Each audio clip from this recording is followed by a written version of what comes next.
foco deste vídeo é a avaliação de desempenho como fator de remuneração. Usualmente, prioritariamente, a avaliação de desempenho é considerada uma ferramenta para efeitos de desenvolvimento de pessoal. Administrar o plano de carreira, levantar necessidades de treinamento, avaliar a eficácia da área de recursos humanos, por exemplo, quão eficaz é o processo de recrutamento e seleção da empresa, administrar movimentações funcionais, transferências, promoções, demissões, propiciar feedback ao empregado. Portanto, vejam apenas aspectos de desenvolvimento de pessoal. Mas há um outro lado também, que é o impacto da avaliação de desempenho, ou melhor, o seu uso, a sua aplicação em remuneração. Eu destacaria dois pontos importantes. Primeiro, para justificar reajustes salariais ou a concessão de prêmios, bônus, gratificações, etc. Alguns acham esse método ruim. Tudo bem, ele tem falhas? Tudo bem. Porém, ruim com ele, muito pior sem ele. Outro aspecto da avaliação de desempenho, tratando-se de remuneração, é que a avaliação de desempenho justifica, como documento formal, diferenciações salariais. Se eu não tivesse uma ferramenta como, por exemplo, a avaliação de desempenho, eu teria problemas de equiparação salarial. Eu não poderia distinguir salários dentro da mesma função, porque eu não tenho como demonstrar que as pessoas são diferentes executando a mesma função. Ok, mas então, como conceituar a avaliação de desempenho? A avaliação de desempenho é uma prática metódica, portanto, ela não é aleatória, ela tem que ter um sistema, um método, visando desenvolvimento de pessoas, visando corrigir rumos de comportamento, visando desenvolver pessoas dentro de um plano de carreira, utilizando-se de uma ferramenta gerenciada por um avaliador e dentro de um processo normal de avaliação, dentro de um processo sistêmico de avaliação. A avaliação leva em consideração as tarefas e o comportamento do funcionário dentro do ambiente de trabalho. De um modo geral, existem dois tipos de métodos de avaliação. Um são os métodos qualitativos, aplicados geralmente, exclusivamente, quando eu me preocupo com o desenvolvimento pessoal. O outro é o método quantitativo, que, como nós vamos ver, por incrível que pareça, pode atuar tanto como desenvolvimento de pessoal, como também para efeitos de remuneração.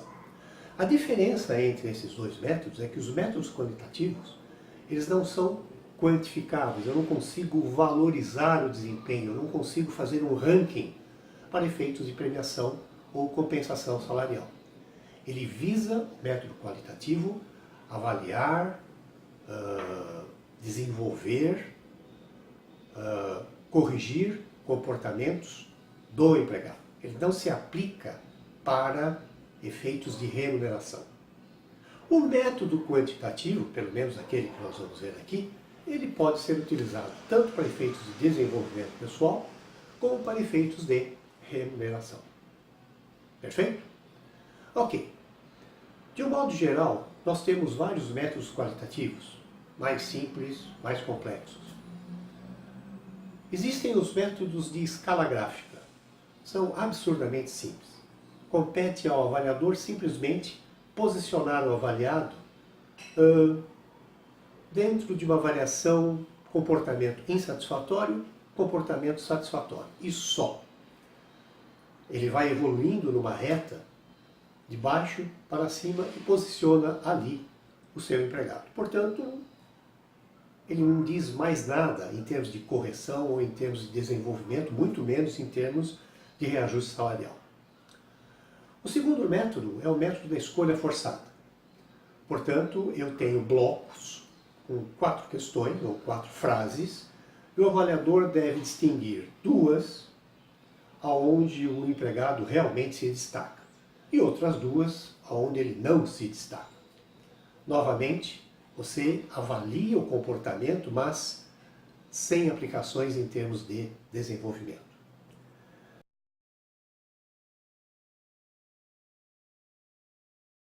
Temos uma terceira situação, que é a pesquisa de campo. A pesquisa de campo, alguém da área de recursos humanos, um profissional da área de recursos humanos, ele vai até o gestor da área e o gestor dá um panorama geral da sua área com relação aos seus avaliados. Problemas de comportamento, aqueles que se destacam, como eu posso desenvolvê-los ou treiná-los. Existe o método dos incidentes críticos, aonde dentro de uma determinada área eu identifico aqueles que são excepcionais, tanto positivos como negativos. E essa excepcionalidade serve como padrão para o próprio comportamento e o comportamento dos demais. Ou seja, o que eu tenho que seguir em termos de comportamento positivo e o que eu tenho que evitar em termos de comportamento negativo. Existe também o sistema de combinação ou comparação aos pares. Eu pego o meu grupo de funcionários e comparo 2 a 2. A é melhor que B, A é melhor que C, A é melhor que D. Portanto, A é melhor que todos. Portanto, eu apenas avalio comportamentos. E existe também a avaliação 360 graus, onde o avaliado, o funcionário, é avaliado por uma série de unidades, ou pessoas, ou departamentos, os stakeholders. Tanto aqueles que ele influencia ou é influenciado por essas pessoas internamente, como externamente, clientes e fornecedores. Novamente, eu estou avaliando competências, eu estou pensando em desenvolvimento. Viram que eu não consegui quantificar o desempenho do avaliado a ponto de premiá-lo ou não. Portanto, esses métodos, simples ou complexos, eles se aplicam para efeitos de desenvolvimento. Por outro lado, nós temos um sistema de avaliação por competências. E como nós vamos ver, pode ser aplicado tanto para efeitos de desenvolvimento, mas também como quantificador do desempenho, de tal forma que eu posso ranqueá-lo, classificá-lo e definir para esse tipo de funcionário algum tipo de compensação, seja um reajuste salarial, seja uma premiação ou gratificação diferenciada. Portanto, o método quantitativo que nós vamos desenvolver agora serve tanto para efeitos de ou avaliações de desenvolvimento, para efeitos de desenvolvimento pessoal, como também para efeitos de remuneração. Perfeito? Então vamos ver como montar uma avaliação de desempenho por competências. A avaliação de desempenho por competências baseia-se em, como diz o próprio nome, competências ou fatores.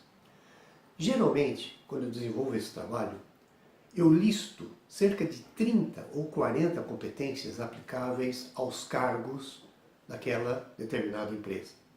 O cuidado que eu tenho que ter é separar as competências em função do cargo, ou em função da área, ou ainda em função do nível hierárquico. Por exemplo, por que eu vou avaliar a competência disciplina num gerente?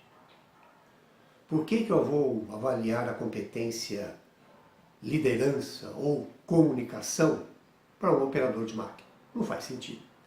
Então, geralmente, eu costumo distribuir aos gestores, futuros avaliadores, uma lista com 30, 40 competências. E peço a eles separarem essas competências em função dos cargos e níveis hierárquicos da área dele. Na verdade, eu peço que ele me separe ou selecione apenas 8 competências. Porque 8 é um número aleatório, para mim, satisfatório. Poderiam ser 10, poderiam ser meia dúzia, lógico. Eu tenho trabalhado com 8. E eu peço para que ele identifique, dentre dessas várias competências, que foram passadas, apenas essas 8, aplicáveis aos seus cargos. E peço a ele que posicione essas competências em ordem decrescente de importância. Portanto, a competência mais importante para ele naquele cargo mereceria a nota 8. A segunda em importância, nota 7 e assim por diante. Feito isso com todos os gerentes, bastaria somar as notas atribuídas às várias competências em função da natureza do cargo e verificar qual o percentual de cada uma. Feito isso, eu já tenho o peso dessas competências. Definidos os pesos, eu tenho que agora posicionar o formulário de tal forma que o gestor possa avaliar. Eu não costumo adotar um sistema de notas ou adjetivos, bom, ótimo, ruim ou péssimo. Eu acho isso muito subjetivo. Eu gosto de trabalhar com textos. Então eu desenvolvo 4 textos, como vocês podem observar no próximo slide.